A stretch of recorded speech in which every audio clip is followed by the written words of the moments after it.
अब देखिए दोस्तों, अगर हम किसी चीज़ को दिल से चाहना चाहते हैं, चाहे वह हमारी मंजिल हो, चाहे हमारा कोई भी सपना हो, ठीक है? जिसे हम चाहते हैं, तो जब तक हम प्रयास करते रहेंगे, तब तक उसकी संभावना है, ठीक है? हम उस पर डटे रहेंगे ना, तो एक ना एक दिन ज़रूर मिल जाएगा। कहते हैं कि जिस चीज़ को शिद्दत से चाहो, तो उस चीज़ को मतलब उसे मिलाने के लिए सारी कायनात लग जाती है कि नहीं? तो फिर से आप सभी को नमस्कार करता हूँ और इस वीडियो को आगे बढ़ाता हूँ। तो दोस्तों, आज का टॉपिक है हमारा बिरसा मुंडा। दोस्तों, आप सभी ने बिरसा मुंडा का नाम तो ज़रूर सुना होगा, ठीक है? इनका भी इतिहास बहुत ही दर्दनीय है, ठीक है? इन्होंने भी अपने जीवन में बहुत ही संघर्ष किया है। तो चलिए आज हम जानते हैं बिरसा मुंडा के बारे में। ये भी एक दलित समुदाय के थे, जिन्होंने दलितों के लिए बहुत ही काम किए हैं, ठीक है? तो चलिए जानते हैं, संक्षेप में पहले इनकी जीवनी के बारे में जान लेते हैं हम, ठीक है? उसके बाद हम इनके बारे में जानेंगे, ठीक है? ये क्या कहते हैं। तो इनका जन्म हुआ था दोस्तों 15 नवंबर 1875 में, ठीक है? स्थान कहाँ? रांची का आदिवासी गाँव जो चालकंद के है, ठीक है? चालकाद। रांची कहाँ पड़ता है? झारखंड में पड़ता है, ठीक है? ये भी आदिवासी परिवार के थे, ठीक है? जाति जो है आदिवासी अछूत है, ठीक है? यहाँ पे देखिए माता-पिता का नाम क्या था? श्रीमती डिबर देवी और यहाँ पे श्री सुगना सुगना मतलब पिता का नाम सुगना था, ठीक है? और जब इनकी मृत्यु हो गई, कब हुई थी इनकी मृत्यु? 9 जून 1900 में हो गया था, ठीक है? अब देखिए, जब वो जीवित थे तो अपने जीवन में उन्होंने क्या किया था, ठीक है? कौन-कौन से रोल निभाया था और उन्होंने समाज के लिए क्या-क्या किया, ठीक है? चलिए जानते हैं। तो इस चैनल पर नए होंगे तो दोस्तों इस चैनल को ज़रूर सब्सक्राइब कीजिएगा, ताकि अगली बार से सबसे पहले आप वीडियो देख सकें, ठीक है? तो ऐसे ही कुछ मोटिवेशनल स्टोरी लेकर आएँगे, तो अगली बार आप लोग ज़रूर मिलिएगा, ठीक है? तो चलिए शुरू करते हैं आज की इस वीडियो को। यहाँ पे देखिएगा, यहाँ पे आदिवासी स्वभाव से ही लड़ाकू जाति है। आदिवासियों को सभ्य समाज से घृणा भी रही है, ठीक है? आदिवासी जो है, सभ्य समाज मतलब जो ब्राह्मण कास्ट हैं, बड़े लोग, उनसे घृणा भी रही है। क्योंकि जो वो लोग थे, उनकी मनोकामनाएँ मतलब आदिवासियों की जो चाहत थी, उनकी पूरी नहीं होती थी। जैसे सरकार है, तो सरकार उनकी मनोकामनाएँ पूरी नहीं करती थी, तो इस वजह से आदिवासी जो लोग हैं, उनसे घृणा करते थे, ठीक है? और क्योंकि आदिवासियों की दृष्टि में सभ्य समाज के लोग शोषक शोषक मतलब जो शोषण करने वाले होते हैं, शासन करने वाले, वैसे थे, धोखेबाज होते थे। और इसका कारण संभवतः यह रहा कि आदिवासियों ने जो जमींदारों थे, भूस्वामियों और ठेकेदारों के अत्याचारों को सहा। बहुत कुछ सहा है जो आदिवासी थे। हम कह सकते हैं दोस्तों कि जो अगर कोई पूछे कि इस देश का असली नागरिक कौन है? तो दोस्तों इस देश का असली नागरिक जो है आदिवासी है, ठीक है? हमसे भी पहले आदिवासी यहाँ पे रहते थे, ठीक है? हम बाद में आए। हमसे पहले आदिवासी रहते थे। आदिवासी का ये पूरा भारत है। उनका असली ये जन्मभूमि है, उनका भारत है पूरा, ठीक है? अगर क्वेश्चन में आए तो। ऐसे तो हम सभी का भारत है, लेकिन क्वेश्चन में आए तो आदिवासियों का है, ठीक है? आगे कहते हैं कि आंध्र, मध्य प्रदेश और बिहार ऐसे राज्य में आदिवासियों का बहुत ज़्यादा संख्या है, ठीक है? बाहुल्य प्रांत है, ठीक है? जहाँ आज भी आदिवासी लोग अत्याचारों के शिकार होते रहे हैं, ठीक है? आज भी कुछ ऐसे आदिवासी हैं जहाँ पे उनको बुरी तरह से पीटा जाता है, ठीक है? उनके ऊपर अत्याचार किया जाता है। आगे कहते हैं आगे कहते हैं कि जो आदिवासी गंडे गंडे फारसे, तीर कमान और कुल्हाड़ियों को हथियार के रूप में इस्तेमाल करते रहे हैं, उन पर भी भारतीय राजनीति का प्रभाव पड़ा है। जितने भी आदिवासी थे जो अपने जीवन शैली को चलाने के लिए जो गंडे थे मतलब डंडे, फारसे और तीर कमान से अपनी भोजन की पूर्ति करते थे कुल्हाड़ियों की सहायता से, तो उनके ऊपर भी राजनीति किया गया है। उनके ऊपर भी कानून बनाया गया कि नहीं, ये ऐसा नहीं करना चाहिए, ये गलत है, ठीक है? तो उनको उनके ऊपर रोक लगाया गया है। उन पर भी उन पर भी राजनीति प्रभाव पड़ा है। राजनीति प्रभाव के कारण ही अनेक आदिवासियों जैसे कि भारतीय विधायियों में चुनकर पहुँचे रहे हैं, ठीक है? अब इतना होने के बाद दोस्तों, तो अब संविधान तो छूट देता है, वो अधिकार देता है कि अब आदिवासियों में से भी हमें एक नेता चाहिए, ठीक है? पॉलिटिक्स के लिए नेता चाहिए। तो उनमें से किसी को जो मतलब उस लायक होता है, उसको चुनकर विधायिका बनाया जाता है और वो विधायिका वहाँ पे पार्लियामेंट में पहुँचती है, ठीक है? तो वहाँ पे बैठकर अपना शासन करती है, ठीक है? आदिवासियों में राजनीति जागृति के फलस्वरूप से ही बिहार का एक भाग झारखंड बन गया। अब देखिए, आदिवासी की संख्या ज़्यादा होने से जो एक बिहार था दोस्तों, आदिवासी की संख्या ज़्यादा होने से जो बिहार था, ये पूरा बड़ा-सा बिहार था, ठीक है? बिहार को 2 भाग में बाँट दिया गया, ठीक है? ऐसे, ठीक है? इस संख्या में जो आदिवासी थी ज़्यादा थे, ठीक है? तो यहाँ पे इसको बाँट कर, ठीक है? तो 15 नवंबर कहाँ पे 15 नवंबर को 2000 में, पूरा 2000 में बिहार का विभाजन हो गया, ठीक है? तो जिसका नाम बना, क्या नाम था? झारखंड बना, ठीक है? झारखंड। यहाँ पे बहुत गंदा कर दिया दोस्तों, ठीक है? तो झारखंड बना, तो चलिए बिहार का राज्य ही झारखंड है, ठीक है? तो वहाँ पे भी जो लैंग्वेजेस बोले जाते हैं बिहार में, वहाँ पे भी वही लैंग्वेजेस बोले जाते हैं। फिर भी आदिवासियों का एक अलग भी वहाँ पे लैंग्वेज होता है, ठीक है। तो आप सभी एक बार जाइए ज़रूर देखिए झारखंड की अभी की जो दशा है क्या है, पहले की क्या स्थिति था और आज क्या स्थिति है, ठीक है। तो एक बार ज़रूर जाकर देखिएगा और थोड़ा ही दूर है वहाँ से बिहार पटना, ठीक है। एक बार ज़रूर आइए, देखिए बिहार का पटना कैसा है, ठीक है। तो चलिए देखते हैं आगे क्या है। आदिवासियों में राजनीति जागृति के फलस्वरूप से ही बिहार का एक भाग था झारखंड राज्य बना, जिसकी राजधानी रांची थी, ठीक है। रांची हो गई, झारखंड की राजधानी रांची हो गई। अब इसी के साथ बिहार की राजधानी क्या हो गई, पटना, ठीक है। और इसी तरह मध्य प्रदेश का एक भाग है जो छत्तीसगढ़ बना दोस्तों। अब देखिए हर एक राज्य में एक छोटा छोटा टुकड़ा किया गया है, जहाँ पे किसके नाम पे किया गया है, जाति धर्म के नाम पर हुआ है, ठीक है। अब यहाँ पे तो बिहार बन गया झारखंड, ठीक है। और यहाँ पे एमपी जो है मध्य प्रदेश, ये बन गया छत्तीसगढ़। यहाँ पे भी आदिवासी रहते थे, ठीक है। उनका ज़्यादा संख्या होने की वजह से उनका एक राज्य बना दिया गया, जिसका नाम था छत्तीसगढ़, ठीक है। और देखिए दोस्तों यहाँ पे जिसकी राजधानी रायपुर है, इसकी छत्तीसगढ़ की राजधानी रायपुर है। इन दोनों राज्यों की विधायकों में आदिवासी विधायकों का वर्चस्व होने से वहाँ आदिवासियों का ही सरकार है। यहाँ पे आदिवासियों की वर्चस्व मतलब शासन होने की वजह से यहाँ पे छत्तीसगढ़ में जो है आदिवासियों का सरकार है, ठीक है। चलिए आगे देखते हैं बिरसा मुंडा जी क्या कहते हैं आगे। आदिवासियों का क्रांतिकारी, ठीक है। क्या उनकी क्रांतिकारी क्या भूमिका थी, पढ़ते हैं, ठीक है, सुनिएगा। आदिवासी युवा क्रांतिकारी बिरसा मुंडा में नेतृत्व क्षमता बचपन से ही थी, ठीक। नेतृत्व करने की मतलब संभालने की क्षमता जो थी बचपन से ही थी उनके अंदर, ठीक है। ए प्राइमरी स्कूल में पढ़ते थे, तभी सहपाठियों को एक जो पत्र लिख कर कह रहे हैं कि उन्हें नेक व बहादुर बनने के लिए प्रोत्साहित किया करते थे, ठीक है। पत्र लिखते थे अपने प्राइमरी स्कूल में जब थे, तभी सहपाठी मतलब अपने मित्रों के साथ पत्र लिखते थे और दोस्तों को भी साथ देते थे कि अ, अच्छे बहादुर बनो, ठीक है। दोस्त भी उनका पत्र लिखते थे कि तुम इस फील्ड में बहुत अच्छे हो, तुम इस फील्ड में आगे बढ़ सकते हो, ठीक है, हम तुम्हारा पूरा सपोर्ट करते हैं, ऐसा। आध्यात्मिकता का आध्यात्मिकता का फूट भी इनमें जो बाल्यावस्था से ही था, ठीक है। आध्यात्मिकता का मतलब होता है अध्ययन करना, ठीक है, पढ़ना लिखना। पढ़ाई लिखाई में बहुत ही तेज थे, बचपन से ही तेज थे उन्होंने, ठीक है। वह मुंडा जब यौवन की जो दहलीज पर कदम रखा तो उन्हें इस बात का इल्म हो गया कि जमींदार लोग आदिवासियों को बेरहमी से शोषण करते हैं।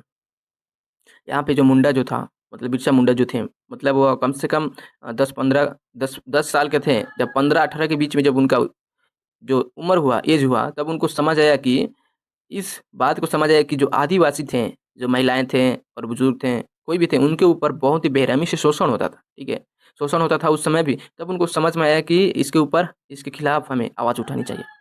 तो आगे क्या कहते हैं, लिहाजा इनका युवा जो मन था विद्रोह पर उतारू हो गया। अब देखिए इनका जो मन था विद्रोह करने के लिए उतारू हो गया।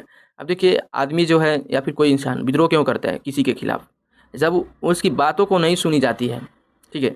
जब उनकी बातों को नहीं सुनी जाएगी तो क्या करेगा, एक ही ऑप्शन बचता है उसके पास, विद्रोह करना, ठीक है, हंगामा करना। तो ठीक इसी प्रकार से उनके साथ हुआ होगा, तो उन्होंने विद्रोह किया। मुंडा ने आदिवासियों को जमींदारों, भूस्वामी, ठेकेदारों का विरोध संगठित होने के लिए प्रेरित किया। मतलब सभी को जमींदारों और भूस्वामी जो भूमि का मालिक था, ठेकेदार था जो आगे लोगों को बुलाकर काम करवाता था, ठीक है। उनको सभी को बुलाया, कहा कि तुम लोग मेरी बात मानो, नहीं तो तुम्हारे विरोध में षड्यंत्र रचूँगा, विद्रोह कर दूँगा, ठीक है। तो बात नहीं मानने के कारण तो विद्रोह कर देते हैं, ठीक है। परिणाम स्वरूप हालात ऐसे बने कि मुंडा ने सरकार व जमींदारों के खिलाफ बगावत का ऐलान कर दिया। तो दोस्तों स्थिति ही ऐसा हो गया था कि उस समय उनकी बात को नहीं मानता है कोई, ठीक है। तो इसके कारण मुंडा जो है उनके खिलाफ बगावत कर देते हैं, मतलब जंग छेड़ देते हैं, ठीक है। आगे कहते हैं मुंडा के ऐलान की बात जमींदारों और ठेकेदारों के माध्यम से ही अंग्रेजी कमिश्नर तक ही पहुंची। मुंडा की जो बात थी मतलब बहुत ही क्रांतिकारी हो चुका है, मुंडा समाजों के लिए अपना हक मांग रहा है, लड़ रहा है, ठीक है। तो यह बात जो है ठेकेदार के माध्यम से, जो ठेकेदार था, एक गांव का ठेकेदार होता है जो मतलब जो समूह चलाता है, लोगों को कमवाता है, उसे ठेकेदार कहते हैं, ठीक है, अपने अंडर रखकर। तो इसके ठेकेदार के माध्यम से अंग्रेजी जो सरकार थी वहाँ की कमिश्नर, उसके पास यह बात पहुँचती है। तो अंग्रेज 1857 के संग्राम को देख चुके थे, ठीक है। मतलब दोस्तों 1857 की जो पहली हमारी आज़ादी थी उसके बाद की यह कहानी है, ठीक है। 1857 की क्रांति देख चुके थे कि ऐसे अगर लोग करते रहें तो हमें जल्द ही इस भारत को छोड़कर जाना पड़ेगा, ठीक है। तो देख चुके थे, तो 1857 के बाद यह दूसरी क्रांति होने वाली थी, ठीक है। और नहीं चाहते थे कि आदिवासी भी आज़ादी के लिए लड़ाई करें, ठीक है। अंग्रेज सरकार थी वो नहीं चाहती थी कि आज़ादी के लिए लड़ाई करें, ठीक है, मतलब अपनी आज़ादी हमसे मांगे, नहीं चाहती थी बिल्कुल। स्थिति से जो निपटने के लिए अंग्रेजी कमिश्नर ने कूटनीति का सहारा लेते हुए यह अफवाह फैला दी कि मुंडा पागल हो गया है, ठीक है। अगर यहाँ पे अंग्रेजी सरकार के पास कोई रास्ता नहीं था तो अंग्रेजी सरकार ही कूटनीति का सहारा लेती है, ठीक है। कूटनीति क्या था कि एक अफ़वाह फैला दिया गया कि पोस्टर जगह जगह पर लगवा दिया गया कि मुंडा जो है पागल हो गया है, ठीक है, इस या कोई भी हरकत कर रहा है इसके ऊपर कोई विश्वास ना करेगा, ठीक है, ऐसा कुछ कहकर अफवाह फैलाई गई। आगे कहते हैं कि लेकिन आदिवासी उसकी कूटनीति चाल में नहीं आए, ठीक है। अंग्रेजी सरकार थी, बहुत ही प्रयास किया, ठीक है, लेकिन जो भाई जो अपनी मतलब हँसुआ जो है ना, हँसुआ मतलब एक आपको समझ में नहीं आएगा, ठीक है, ये भोजपुरी लैंग्वेज है। तो मतलब कह सकते हैं कि अपना जो भाई होता है ना, कितना भी दूर क्यों ना हो जाए, लेकिन बुरा वक्त पर अपने ही तरफ खींचता है, ठीक है, अपना ही सहारा लेता है। तो उसी तरह है, क्योंकि ये भी तो आदिवासी है। तो जो आदिवासी लोग थे, कूटनीति की चाल को विश्वास नहीं करते, उसको विश्वास नहीं करते, नहीं मानते हैं, ठीक है। उनकी दृष्टि में मुंडा एक भगवान था, ठीक है। अब देखिए, जिसके दृष्टि में अगर कोई भगवान है, तो उसको हम कितना भी पागल कह दें, घोषित करा दें, ठीक है, तो उनको जो लोग हैं, जो भगवान छोड़कर पागल नहीं समझेंगे, ठीक है, भगवान ही समझेंगे उसको। तो कुछ कुछ इसी तरह का है, ठीक है। जब अंग्रेज कमिश्नर की दाल नहीं गली तो वह हैरान परेशान हो गया, ठीक है। उसका सफल नहीं हुआ, जो कामयाब नहीं हुआ उसका प्लान, तो हैरान हो जाता है। उसे आशंका थी कि कहीं आदिवासी भी आज़ादी की जंग का ऐलान ना कर दे बैठे, ठीक है। और इधर जमींदार भी अंग्रेज कमिश्नर पर दबाव डाल रहे थे।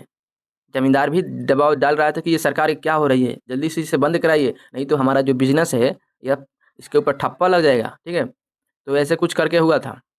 परिणाम स्वरूप मुंडा को राजद्रोह के आरोप में गिरफ्तार के लिए अंग्रेज जो कप्तान को नियुक्ति किया गया, ठीक है। अब देखिए, इतना करने के बाद जब लोग नहीं मानते हैं तो एक कप्तान की नियुक्ति की जाती है, मतलब एक कैप्टन को वहाँ पे नियुक्त किया जाता है। जो कैप्टन था उसी के अंग्रेजी सरकार में का था, ठीक है। और उस कप्तान को 8 अगस्त 1895 को चालकंद गांव के चारों ओर से घेर लिया गया। वह कप्तान अपने सैनिक के साथ पहुंचता है एक गांव में जिसका नाम था चालकंद, ठीक है। उस गांव को चारों तरफ से घेर लेता है और बिरसा मुंडा को बोलते हैं आने के लिए, जल्दी बाहर निकलो।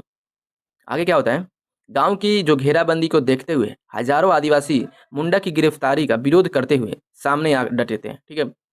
जो मुंडा की गिरफ्तारी के लिए जो हजारों सैनिक आए थे, मतलब हजार तो मतलब यहाँ पे थे, हजार आदिवासी थे, मतलब हजार जब आदिवासी थे तो 300-400 तो लेकर आया होगा ना, ये जो कैप्टन था अपने अंग्रेजी सैनिक को, ठीक है, 300-400 तो लेकर आया था, ठीक है। उसके बाद बोलते हैं आदिवासी कि नहीं, हम नहीं जाने देंगे मुंडा को, ठीक है। विरोध करते हुए सामने आ जाते हैं। इतना ही इतना ही आदिवासी देखकर अंग्रेज कप्तान जो हो मुंडा की गिरफ्तारी को स्थगित कर देता है। अब देखिए, हजार जब आदिवासी एक साथ खड़े हो और उसके सामने 300-400 जो सैनिक हैं, तो ये बात साफ है कि वो 300-400 वाले हैं वो पीछे हट ही जाएंगे, ठीक है, क्योंकि आदिवासी जो लोग थे वो डरते नहीं थे किसी से, ठीक है। और वह कट मरने के लिए अपनी अपनी आज़ादी के लिए बहुत ही आगे रहते थे, ठीक है। तो इस कारण जो है अंग्रेजी सरकार की जो सैनिक थी पीछे हट जाती है। आगे देखिए क्या होता है, लेकिन 22 अगस्त की रात को धोखाधड़ी से मुंडा को गिरफ्तार कर लिया जाता है। अब देखिए, 22 अगस्त की रात चुपचाप बिना किसी को बताए मुंडा को सो रहा था, ठीक है। वो जैसे ही सो रहा था मुंडा, उसी रात को उसको अगवा कर लिया गया, मतलब उठा लेते हैं, ठीक है। उठाकर लेकर चले जाते हैं अंग्रेजी हुकूमत के पास, ठीक है, कमिश्नर के पास। इसके बाद हज़ारों की संख्या में आदिवासियों ने जेल का घेरावा किया, ठीक है। जब पता चलता है आदिवासियों को कि हमारा मुंडा जो है गिरफ्तार हो चुका है, तो हज़ारों की संख्या में आदिवासियों ने एक जेल का घेरावा किया कि हम लोग जंग छिड़ के रहेंगे, हमें मुंडा चाहिए तो चाहिए, अगर नहीं मुंडा मिलेगा तो हम पूरी जो यह मतलब ये सरकार फैली है अंग्रेजी सरकार, सबको जलाकर रख देंगे यहाँ पे, ठीक है, तहस नहस कर देंगे। जहाँ मुंडा को कैद करके रखा था, ठीक है, उस जेल को सभी को हम तहस नहस कर देंगे। कई दिनों तक आदिवासी जेल को घेरे रहे, कई दिनों तक, मतलब बिना खाए पिए तो कोई रह नहीं सकता, बट कुछ तो खा रहे होंगे, पी रहे होंगे, ठीक है। फिर भी उन्होंने अपनी भूख हड़ताल किया था उस जेल के घेर कर, ठीक है, उसको घिराव करके। आखिर जब उन्हें जो आश्वासन दिया गया कि बिरसा मुंडा को शीघ्र ही रिहा कर दिया जाएगा, ठीक है, तब आदिवासी अपने गाँव लौट आए। जब तक जो ब्रिटिश सरकार थी, अंग्रेजी सरकार नहीं बोलते हैं कि बिरसा मुंडा को हम रिहा कर देंगे, तब तक आदिवासी जो है उसी जेल के घेर कर रखे थे, ठीक है। जब वो बोलते हैं कि हाँ रिहा कर देंगे, तब वहाँ से वह उस जेल को छोड़कर अपने अपने घर लोग आते हैं आदिवासी, ठीक है। आगे क्या होता है देखिए, आखिरकार 24 अक्टूबर को बिरसा मुंडा को 2 वर्ष की सख्त सजा व 50 रुपये की जुर्माना देने के बाद अंततः अंग्रेज सरकार को मुंडा के आगे झुकना ही पड़ा। अब देखिए, उस समय एक आदिवासी मुंडा जो है अंग्रेजी सरकार को अपने पैरों तले धूल चटा दिया, मतलब कह सकते हैं कि उसको झुका दिया। देखिए, तो झुकना ही पड़ेगा, नहीं तो आदिवासी तो बहुत डेंजरस होते हैं, ठीक है, वो कुछ भी कर देते हैं बिना सोचे समझे, ठीक है।